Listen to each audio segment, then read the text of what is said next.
Bagaimana kalau kita datang ke kuburan orang tua, kali kerabat, kemudian kita membaca Al-Fatihah? Baca Al-Fatihah nggak ada contoh. Al-Fatihah untuk orang mati nggak ada contoh dan nggak akan sampai. Imam Syafi'i mengatakan demikian. Sebagaimana dikatakan oleh Al-Hafidz Ibnu Katsir ketika menafsirkan ayat dalam surah An-Najm ayat 39, wa an laisa lil insani illa ma sa'a. Seseorang tidak akan mendapatkan apa yang diusahakan. Kata Ibnu Katsir bahwa Imam Syafi'i berpendapat bahwa nggak bisa orang mengirimkan bacaan atau pahala kepada orang, nggak bisa, nggak akan sampai. Masalah ibadah kembali kepada masing-masing orang. Jadi Al-Fatihah nggak sampai. Begitu juga yang lainnya, baca Al-Quran. Kadang-kadang orang sudah meninggal dibacakan Quran. Orang disuruh membaca Al-Quran di mana? Di rumah. Terutama surah Al-Baqarah, di masjid baca Al-Quran, bukan di kuburan. Al-Quran ini diturunkan oleh Allah untuk ancaman kepada siapa? Orang hidup, orang mati. Di surah Yasin ayat 70 Allah berfirman, "Liyunzira man kana hayyan wa yahiqqal qawlu 'alal kafirin." Bahwa Al-Quran diturunkan Allah untuk mengancam orang yang hidup, hayyan, orang yang hidup, bukan orang mati. Kok orang mati dibacakan Quran? Manfaatnya apa? Nggak ada manfaatnya. Disuruh kita baca Al-Quran di rumah kita. Kata Nabi, la taj'alu buyutakum maqabira inna syaitana yanfiru minal baiti alladhi tuqra'u fi suratul Baqarah. Jadi kamu jadikan rumah kamu seperti kuburan, sesungguhnya syaitan lari dari rumah yang membacakan surah Al-Baqarah. Enggak ada para sahabat membacakan Quran di kuburan, enggak ada. Kemudian juga mengirimkan Al-Fatihah kepada Nabi juga enggak ada. Ini kan banyak orang setiap hari dari majelis ila hadratin Nabi Al-Fatihah. Dari mana dalilnya? Dari mana dalilnya? Dari mana? Yang disuruh kita membacakan apa? Sholawat kepada Nabi, bukan baca Al-Fatihah. Kenapa enggak Al-Baqarah? Kenapa enggak Ali Imran? Kenapa enggak An-Nisa? Kenapa enggak Al-Maidah? Kok Al-Fatihah? Enggak ada dalilnya. Di Quran maupun di hadis Nabi yang sahih. Enggak ada para sahabat kumpul, ayo kita baca Al-Fatihah untuk Nabi. Enggak pernah ada. Enggak ada sebuah riwayat yang demikian dan enggak akan sampai. Perhatikan, yang Nabi mau kepada umatnya apa? Ittiba, mengikuti beliau, bukan mengirimkan Al-Fatihah. Nabi sudah tempatnya di surga yang paling tinggi. Nabi itu Firdaus al-A'la yang paling tinggi. Yang pertama kali membuka pintu surga siapa? Rasulullah SAW. Kita kayak banyak amalan aja mengirimkan Fatihah ke Rasulullah. Ini ngendikane beliau tentang meminimalkan konflik. Ini saya baca di bab Al-Mithalul Awal. Jawazu hibati thawabil qiraah wa shadaqah lil mayyit wa usuli thawabil qiraah wa a'malid birril mayyit. Kita berkeyakinan bahwa yasinan, tahlilan itu sampai ke mayit. Itu boleh kita hadiahkan dan sampai ke mayit. Kata Bali Maksum, wa huwa min masailil furu' al-khilafiyah. Fala yajuzu bi sya'nihi itharatul fitan wal jidal wal ingkar. Alal qail wal amili bihi wala alal mukhalif. Ini dari awal masalah khilafiyah, sehingga gak perlu jadi konflik yang berkelanjutan, baik kita menuntut yang melakukan itu atau menuntut yang menentang itu. Karena dari awal ini masalah furu'iyah, sing lakoni nggih monggo, sing nentang nggih napa monggo. Selama ini kan kita yang melakukan memaksa orang lain menerima, yang menentang memaksa orang lain menghentikan. Ini tidak fair, kata Bali. Kata beliau itu gak fair. Wala yang bagi ayyaku abinahuma mala yang bagi wuku'uhu benal akhwaini muslimaini.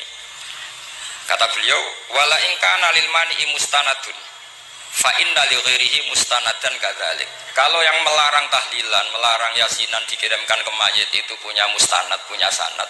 Yang bagi yang membolehkan juga punya sanad. Kalau ada kiai yang kalau pidato nangis itu sanadnya banyak dan benar, tapi yang uraan kayak Pak Duta Besar juga banyak. Semuanya ada sanad.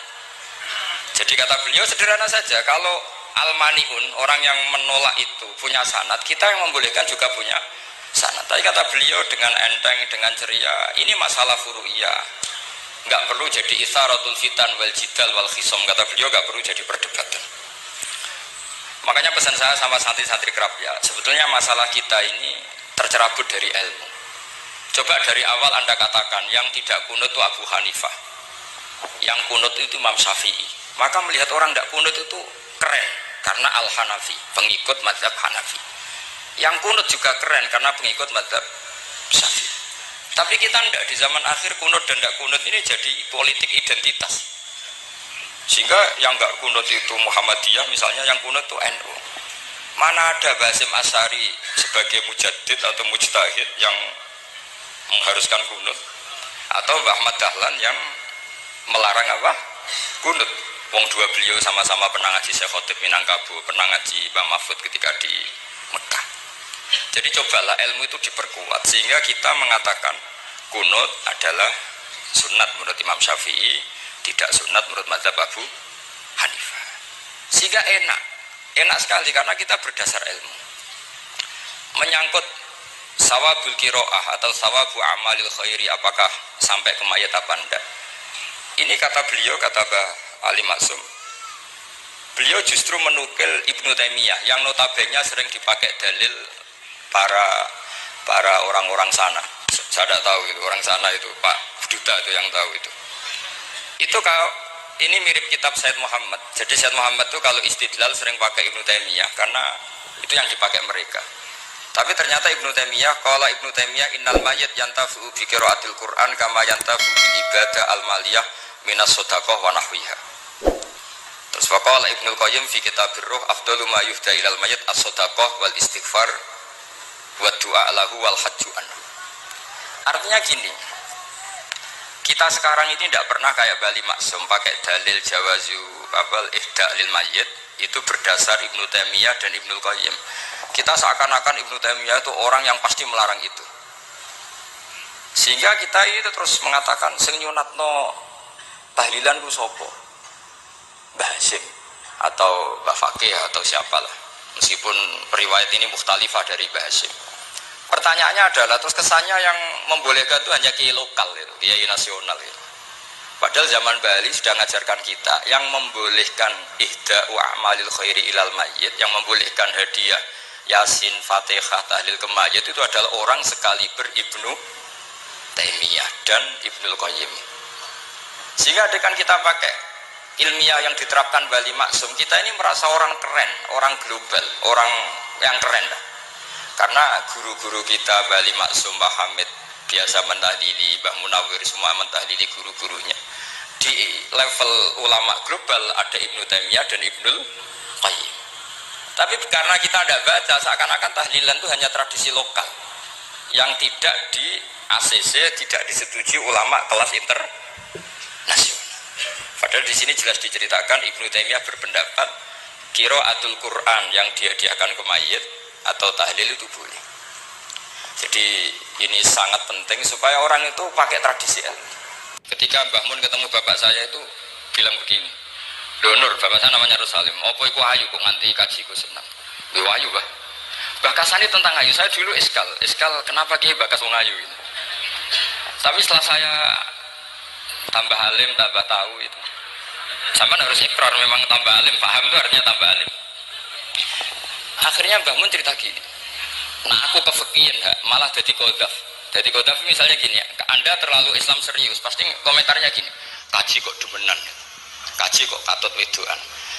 Serius tapi akhirnya menabrak satu aturan yang dilarang Allah SWT. Itu kalau kamu menuduh zina jadi qadzaf, kalau kamu bilang kaji kok katut wedok jadi suudzon. Maka bahasan yang netral adalah lo ayu no kok nganti katut. Ayu bah, iya ya wajar, wong mesti katut wong ayu. Itu filosofi. Jadi di balik guyon itu ada trik untuk menghindari ke fikih atau ke ketentuan fikih yang salah. Yaitu kalau kamu kejebak ekstrim, kaji kok seneng wong ayu, kaji kok demenan, maka berarti Anda qadzaf. Qadzaf itu menuduh orang lain yang enggak jelas apa buktinya. Maka guyon ini satu-satunya cara menghindari kesalahan yang lebih fatal. Sehingga di sini dibutuhkan kemampuan seni mengelola agama supaya agama ini tetap ceria. Saya berkali-kali cerita kalau ngaji, Imam Syafi'i itu kalau ditanya, diberitahu orang yang nyium tangan jenengan, yang di depan jenengan itu hormat, itu di luar ngerasani jenengan, bully jenengan. Jawabnya Imam Syafi'i itu tertawa-tawa. Baguslah, berarti saya wibawa, di depan saya buktinya tidak berani. Jadi enteng saja, dijawab enteng saja. Baguslah, berarti saya wibawa, nyatanya di depan saya tidak berani. Tapi banyak orang membenci jenengan karena fikih jenengan. Jawabnya Imam Syafi'i senang lagi, baguslah, nggak seneng saya pasti nggak pernah ngutang saya. Coba kalau kamu seneng juta besar itu pasti minta tolong, mau masuk apa saja lah. Tapi kalau benci Pak juta besar pasti malu kan minta tolong. Untung mana kamu dibenci orang sama disenangi orang. Karena kalau dibenci orang yang benci itu pasti tidak utang kamu, tidak ngerepoti kamu, tidak senang. Jadi Imam Syafi'i itu ngadepi dunia itu enteng saja, diberitahu itu orang itu nggak suka kamu gini-gini, ya bagus.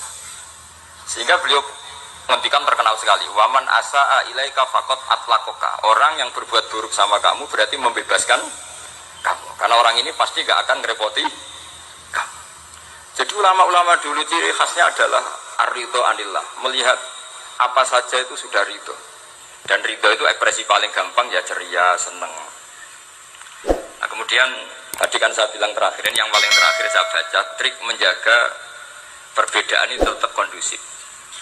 Saya neliti kitab Bali Maksum sampai khatam, termasuk kitab yang saya letakkan di kamar khusus itu diantaranya ada kitabnya Bali Maksum, Naduman Sulam Taufiknya Pak Hamid yang karangan orang-orang Indonesia. Tentu terbanyak ya kitabnya Mbah Mun, Mbah Zubair.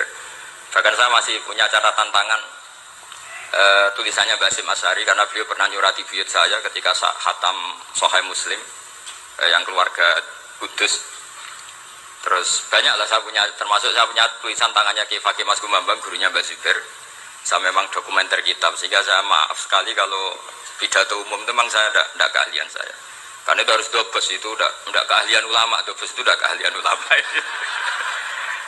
Ini saya baca singkat, tapi semoga ini barokah karena ini kholnya Bali Maksum.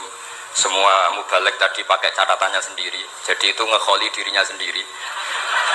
Ini saya pakai orisinil kitabnya Bali Maksum.